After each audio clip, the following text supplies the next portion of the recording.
Bismillahirrahmanirrahim. Assalamualaikum warahmatullahi wabarakatuh. Alhamdulillah rabbil alamin. Wassalatu wassalamu ala asrafil anbiya'i wal mursalin Sayyidina Muhammadin wa ala alihi wa sahbihi ajmain, amma ba'd.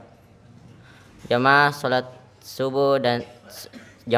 subuh yang dirahmati oleh Allah Subhanahu wa taala. Insyaallah yang akan membawakan ceramah subuh pada kesempatan subuh hari ini ialah Bapak Ustaz Dr. Haji Amirullah Amri MA dan alhamdulillah Ustaz sudah hadir di tengah-tengah kita. Kepada Ustaz dengan hormat kami persilakan. Wassalamualaikum warahmatullahi wabarakatuh.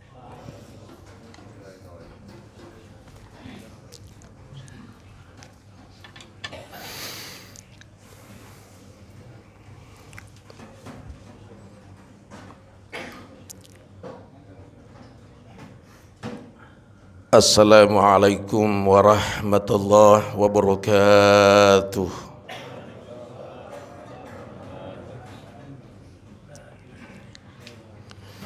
Alhamdulillahilladzi ahyana ba'dama amatana wa ilaihin nusyur. Wassalatu wassalamu ala asyrafil anbiya'i wal mursalin Sayyidina Muhammadin wa ala alihi wa sahabihi al-a'immatil budur, amma ba'du. Seluruh guru saya yang hadir di tempat ini saya hormati, saya muliakan, dan bapak-bapak, ibu-ibu tanpa kecuali semuanya saya hormati, saya muliakan. Ramadan tinggal 1-2 hari dan beribu tanda tanya buat kita semua. Adakah Allah masih mempertemukan kita bulan suci Ramadannya tahun depan? Ataukah Ramadan berlalu dan kita tidak akan ketemu lagi? Tidak ada yang tahu jawabannya kecuali hanya Allah. Yang jelas kita sepakati bahwa kalau sakratul maut muncul, ajal tiba, malaikat Israel, malakul maut tidak pernah pilih kasih. Apakah dosen atau mahasiswa, kalau sampai saatnya mesti berangkat berbaring di liang lahat alam kubur.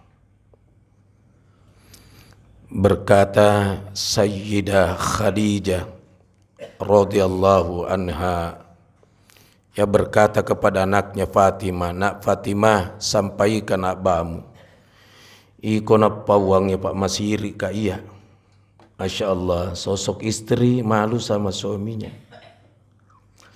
"Sampaikan abamu, saya mau kalau saya meninggal itu surban yang sering dipakai abamu, saya ingin dibungkus dengan itu." Apa itu? Tabarrukan. Waktu saya awal haji tahun 90-an, berkata salah seorang guru saya, "Amirullah, ye puang, kalau kau pulang haji itu kain ihram yang pernah kau pakai ukuf di Arafah, seandainya ada sepupumu minta, lebih bagus kasih uang biar beli yang baru." Saya bilang, "Kenapa puang?" Dia bilang, "Tidak tahu namanya kematian. Bagus itu salah satu pembungkusmu." Ternyata dia ambil dasar itu tadi. Dan itu bukan musyrik. Ada orang dibungkus dengan kain ihram langsung musyrik. Apa yang dimaksud musyrik? Apa mempersekutukan Allah kalau begitu? Jadi berkata Sayyidah Khadijah, "Sampaikan abamu, saya ingin dibungkus dengan surban yang sering dia pakai." Siti Juwaria lain lagi, istrinya juga Rasul itu, dia gali kuburan di ruangan tamunya, liang, lobang. Taruhlah 1x2 meter. Ditanya, "Apa itu Juwaria?" Dia bilang, "Saya mau kalau saya meninggal dikuburkan di tempat ini." "Iya, tapi kenapa di ruang tamu yang digali?" "Biarlah menjadi nasihat untukku. Kalau saya tatap itu Disitulah saya merenung bahwa disinilah akan saya tidur kaku, tertimbun tanah. Yang kita lihat itu kuburan hanya 1 kali 2 meter. Dan di saat aku lihat itu, teringat aku kematian, saya cepat-cepat berudu, kemudian saya loncat turun di situ mengaji. Wang ngaji memang kuburuku apa jaki mati karena dia gagak baca nggak kurang.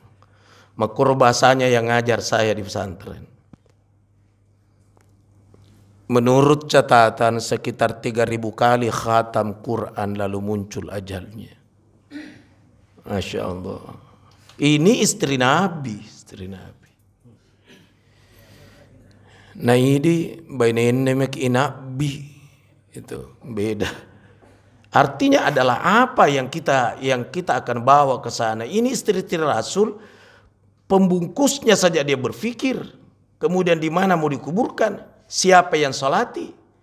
Umar ibn Khattab ketika meninggal anaknya Rasulullah bernama Ibrahim dari istrinya yang bernama Maria Al-Qibtiyah, menangis sejadi-jadinya Umar ibn Khattab sampai ditegur oleh Rasulullah, "Ya Umar, kenapa sih kau menangis? Kelewatan, tidak seperti tangisanku sementara saya yang punya anak. Saya punya anak tidak menangis seperti tangisanmu." Kata Umar ibn Khattab, "Bukan kematiannya Ibrahim yang aku tangisi. Yang aku tangisi adalah diriku yang berjanggut berkumis. Kalau sekiranya saya meninggal, siapa yang bacakan seperti kalimat-kalimat yang Rasul tadi bilang sama Ibrahim?" Sesudah Ibrahim ditimbuni tanah, berkatalah Rasul, "Ona Ibrahim, ona Ibrahim, kalau sekiranya ada pertanyaan, man rabbuka, siapa Tuhanmu? Fakul Allahu Rabbi. Kau jawab Allah Tuhanku. Dan kalau pertanyaannya siapa nabimu, kau jawab Abahku." Ini anak kecil, umurnya 3 bulan, 4 bulan. Itu yang aku tangisi. Dan siapa yang salati saya, itu yang saya pikirkan. Artinya mereka itu pada pikirkan bagaimana perjalanan ke akhirat yang amat panjang. Sibuk mengurus untuk dirinya. Ya kadang kita sibuk mengurus orang lain dan menunjukkan tempatnya di neraka. Karena kadang begitu tidak sependapat langsung neraka. Pelan-pelan. Orang itu salah menurut kita belum tentu salah menurut Allah.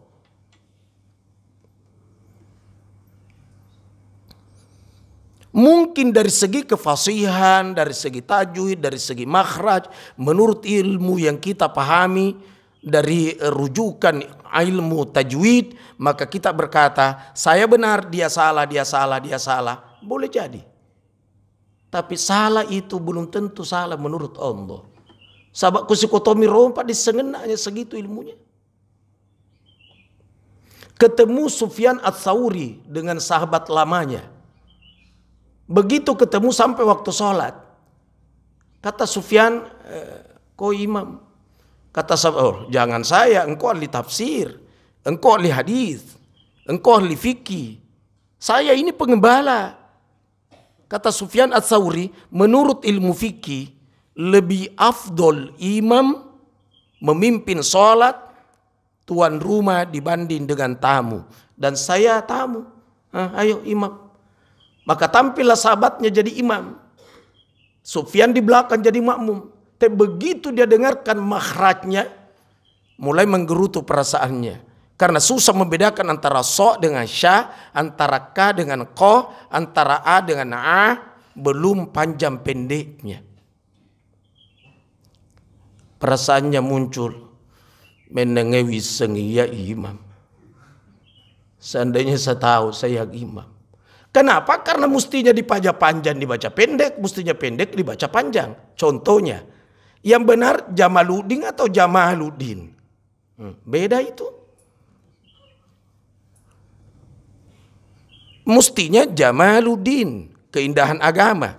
Tapi dia bilang Jamaluddin. Jamaluddin onta agama. Salah sih toh. Pendek cerita, sesudah sholat berkata Sufyan, saya mau mandi, mana kamar mandimu?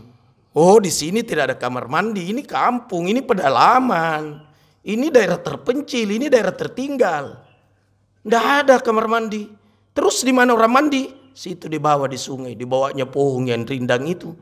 Anggaplah itu kamar mandi karena tidak ada orang, tidak ada yang lihat. Lokan rokok ke situ mandi.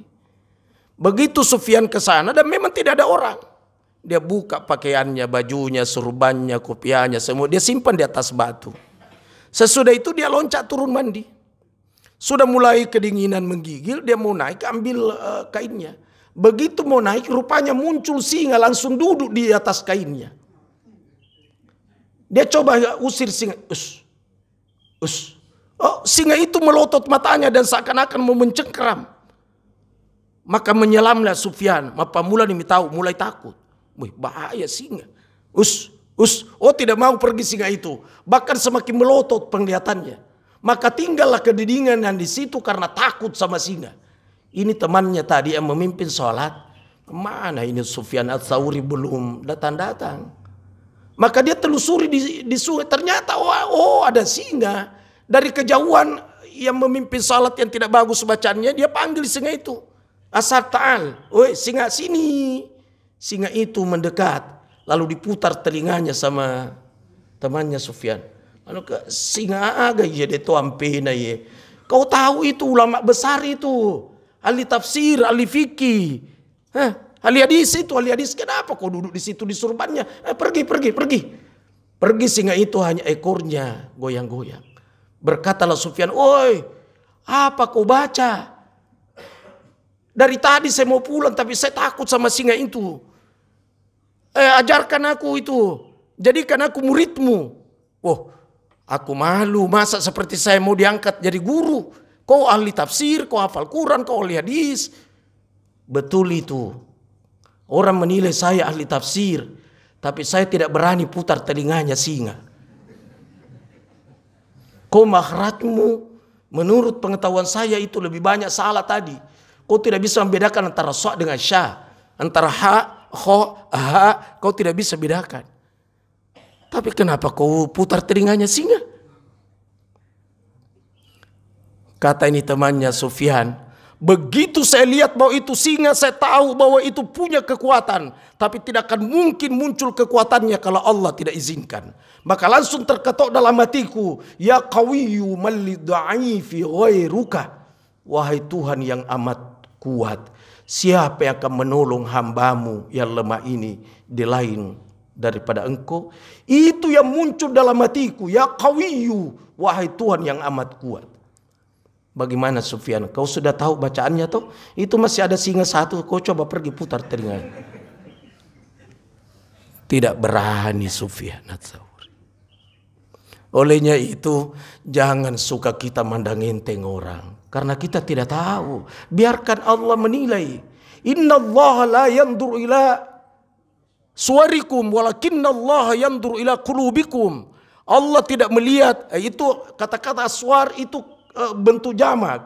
Jadi boleh dimaknai ketampananmu, model jasmu, model pakaianmu, kefasihanmu. Allah tidak lihat itu, tapi Allah melihat hatimu. Ya Allah, ada orang pernah di Jalan Cakalang, Pak. Ada orang di lehernya itu ada tulang ikan jangkut. Dan sudah di CT scan, tidak ada pilihan lain, mesti dioperasi. Sudah bengkak. Sudah mau diantar untuk dioperasi. Ini ada orang ngangkat karung. Karena oto yang ngangkat karung beras itu diturunkan dari mobil truk.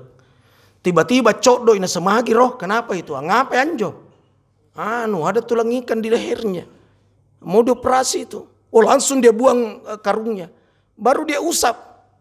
Allahumma salli ala sayyidina Muhammad. Allahumma salli ala sayyidina. Coba menelan kembali, coba telan. Begitu mentelan sudah tidak ada.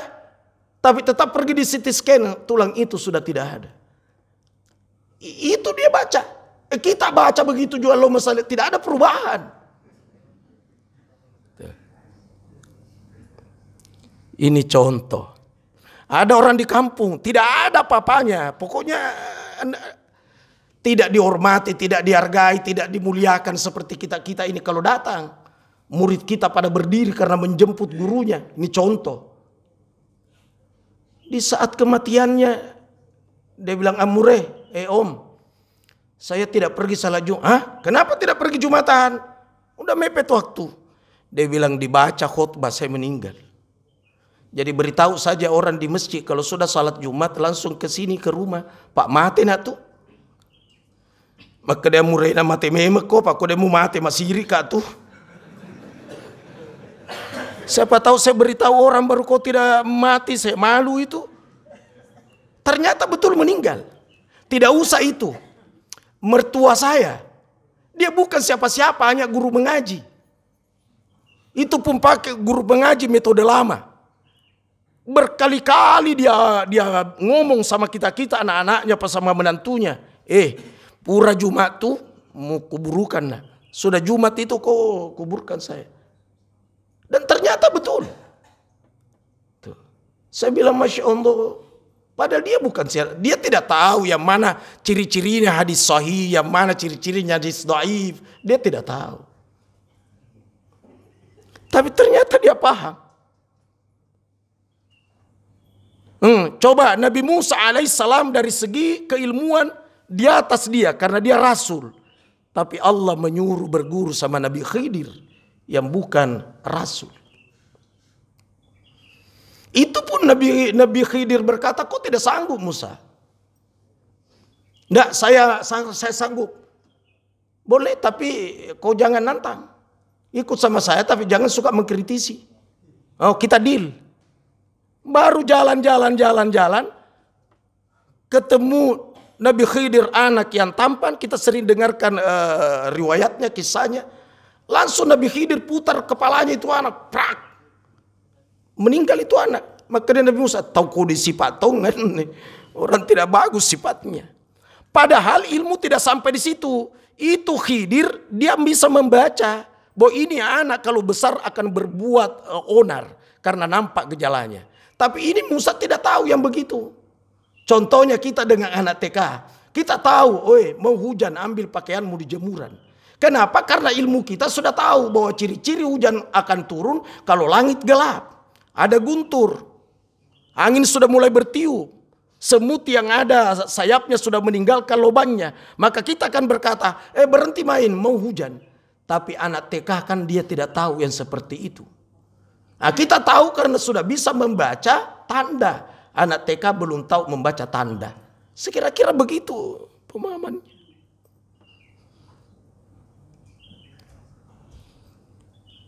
Jadi dari segi keilmuan jangan juga kita suka pandang enteng orang. Biarkan Allah menilai. Saya bawa tawaf orang Cina. Dia megang di kain ihram saya. Ustaz, saya mau terima beres. Agak? Terima beres. Maksudnya? Apa yang dibilang Ustadz itu juga saya bilang terima beres. Ternyata ini orang memang biar Rabbana atina fid dunya hasanah dia tidak hafal. Dari rukun Yamani ke Hajar Aswad saya udah teriak-teriak Rabbana atina. Rabbana. Dia ikut karena terima beres. Rabbana. Dia bilang lambana.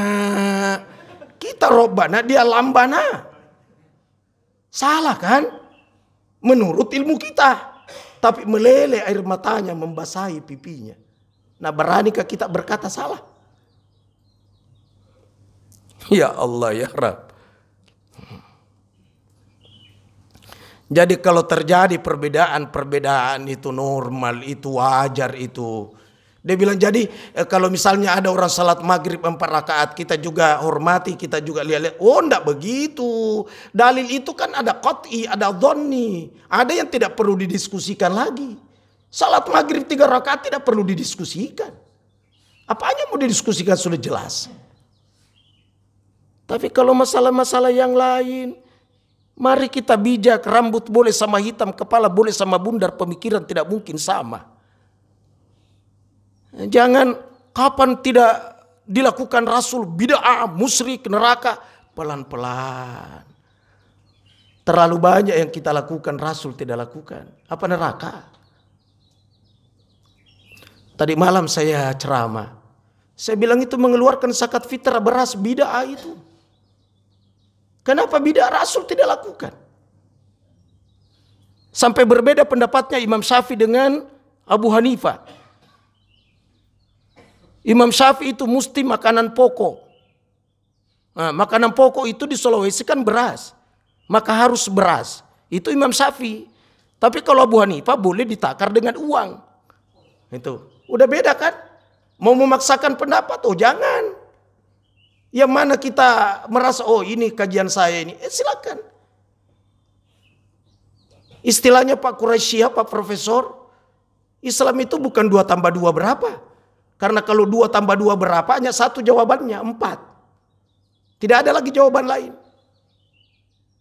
Tapi Islam itu angka 4 itu berapa ditambah berapa. Maka yang satu jawab 1 tambah 3, betul. Yang satu jawab 3 tambah 1, benar. Yang satu jawab 2 tambah 2, cocok. Yang satu jawab 2 tambah 3 kurang 1, 7 toh ya roh. Kalau begini cara kita berislam, Masya Allah. Kemudian kue itu banyak. Jalan kote, dona, pawa, burger, basang. Bepa manang ya roh, kue manang. Jangan karena yang diberitahu sama guru, baru 1 jalan kote, maka begitu melihat pawa, dia bilang bukan kue ini bid'ah. Ini contoh contoh. Subhanallah.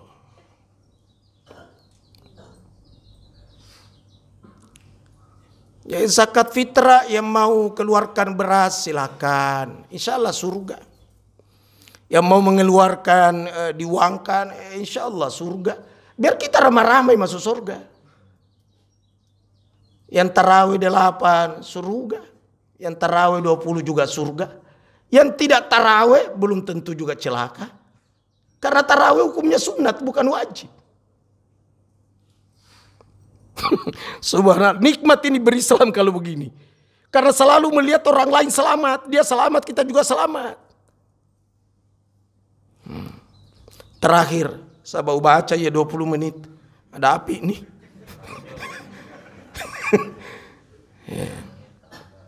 Lalu kalau kita mau bicara, mau diskusi, mesti jelas dulu itemnya. Item kita bicara syariah, atau itemnya kita bicara syiar, atau itemnya kita bicara adat. Nah, lalu kita pasang dalil, yang mana cocoknya dalil di sini. Jangan-jangan di sini bukan dalil, tapi pakai kaidah usul. Adatnya kita ini contoh saja. Di Sulawesi Makassar, kalau kita lewat di depannya orang jalan, maka kita jongkok. Lalu turunkan tangan. Sambil jalan, lalu kita ngomong. Tabe. Ada hadis diriwayatkan Bukhari kalau yang begitu. Bahwa apabila lewat di depan orang, jongkoklah. Lalu turunkan tangan sambil jalan dan bicara. Tabe, rawahul Bukhari. Tidak ada. Tidak ada rawahu Muslim begitu. Tidak ada Tirmizi, tidak ada Nasai, Ibnu Majah, Ahmad, tidak ada. Tidak ada. Terus di mana didapat yang begitu? Ini adatnya orang Bugis, maka kembali ke kaidah. Al-adatul muhakkamah. Adat itu adalah hukum. Jadi kapan tidak begitu, tidak berhukum. Tidak berhukum ya dosa lah. Itu kaidah. Dia bilang saya ini dari Mekah. Tidak ada orang bilang tabe orang Arab. Bakal lewat di atas pundaknya orang. Orang masih duduk di atas pundaknya orang lewat. Begitu saya lihat di Mekah, itu lain. Makanya di pelajaran bahasa Indonesia SD dia bilang lain kampung, lain adatnya. Orang Arab tidak ada tabe-tabe, apa dia agak Pancasilana. Orang berpancasila tabe-tabe. Tapi mau ngomong tadi Mekah, jangan separuh-separuh contoh. Contoh mana? Termasuk orang Mekah kalau marah-marah, silakan semakin merapat. Lalu pegang janggutnya.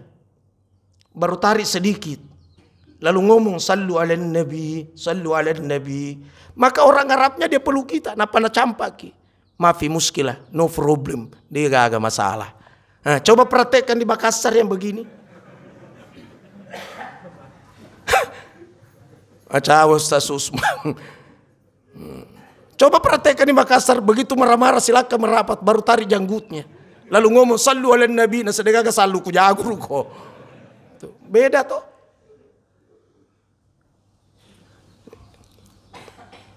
Jadi mesti jelas bicara adat kah? Bicara syiar kah? Atau bicara syariat? Beda. Kalau syariat, salat maghrib disyariatkan 3 rakaat. Dalilnya mana? Bicara dalil nih dong, kade sedahi. Syariat. Kalau syiar lain lagi. Syiar itu saya mengistilahkan promosi. Contohnya, kalau orang pakai toga, maka orang berkata, weh wisuda kapan umi di?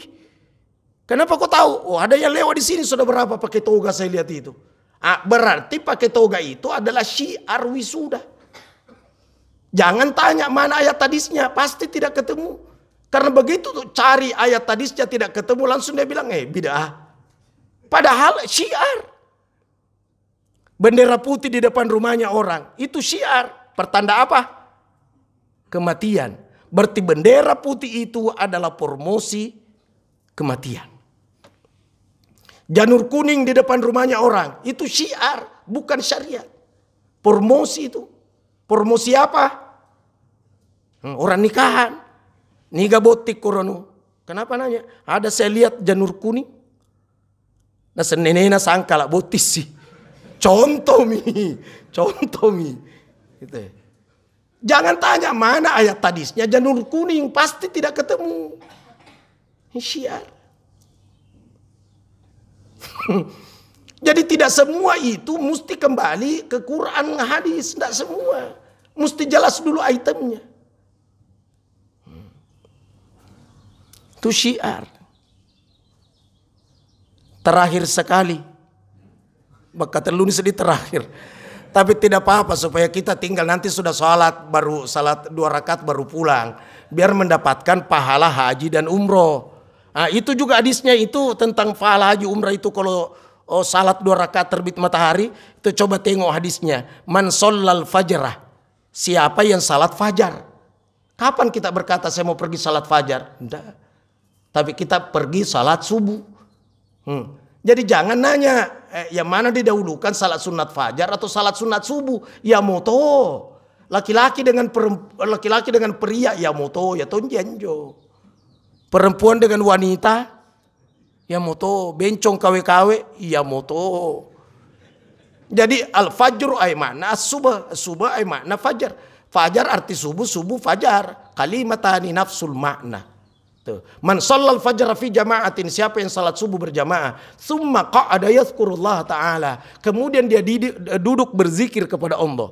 Apa yang dimaksud zikir? Dari kata zakara. Zakara itu menyebut. Adakah menyebut-nyebut saja Allah itu zikir? Berkata Imam Nawawi, apa saja kegiatan untuk membuat kita ingat kepada Allah itu zikir. Berarti biar dengar ceramah, biar ngaji. Hatta tatlu asyamsu, sampai terbit matahari. Sesudah terbit matahari, summa shalla rakatain, lalu dia salat 2 rakaat. Kenapa kalau salat 2 rakaat? Ka'ajri hajjatin wa umratin tamma. Maka baginya pahala haji dan umroh sempurna. Pahala haji dan umroh. Tapi ini pahala, bukan syariat. Kalau kamu mengitari Ka'bah itu namanya syariat. Ini pahala. Kadang ditemukan pahala tanpa melakukan syariat. Tuh, beda sih roh. Beda lagi. Jatuh sih haji tulis di situ di undangan haji. Padahal yang dia dapatkan adalah pahalanya. Salat apa yang 2 rakaat itu?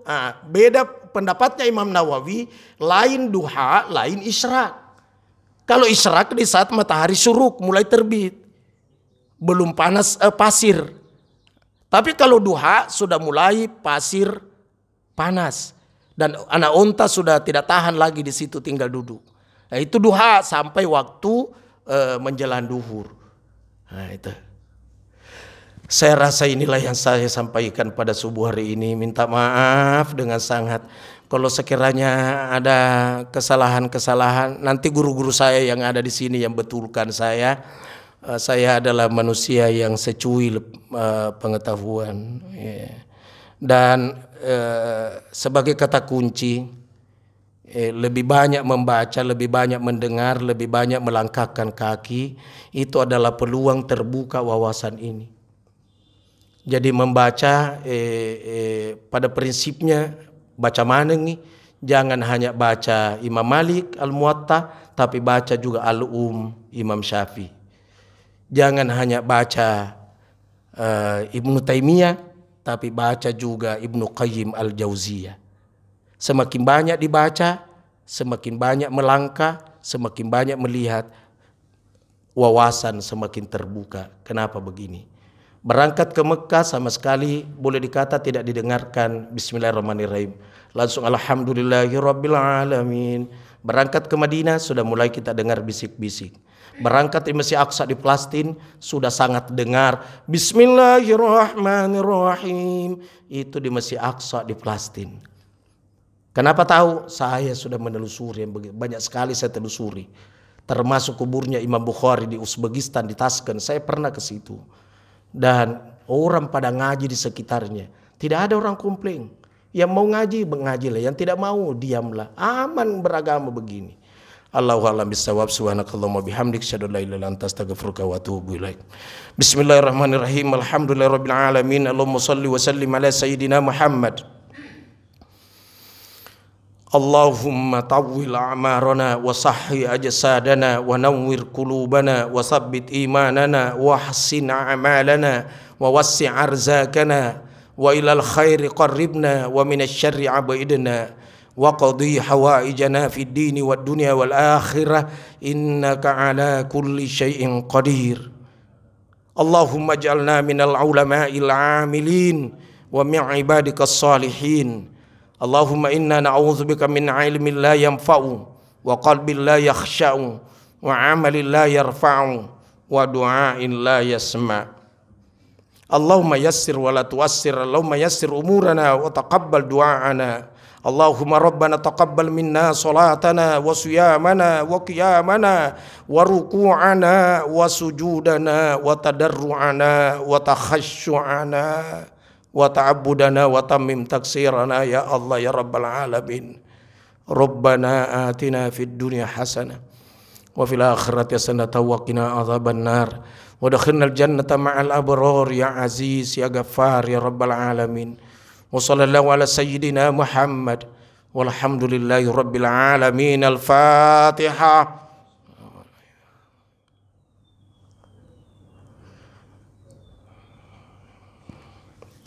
Amin ya rabbal alamin. Subhanakallahumma bihamdik, asyhadu an la ilaha illa anta, astaghfiruka wa atubu ilaik. Wassalamualaikum warahmatullahi wabarakatuh.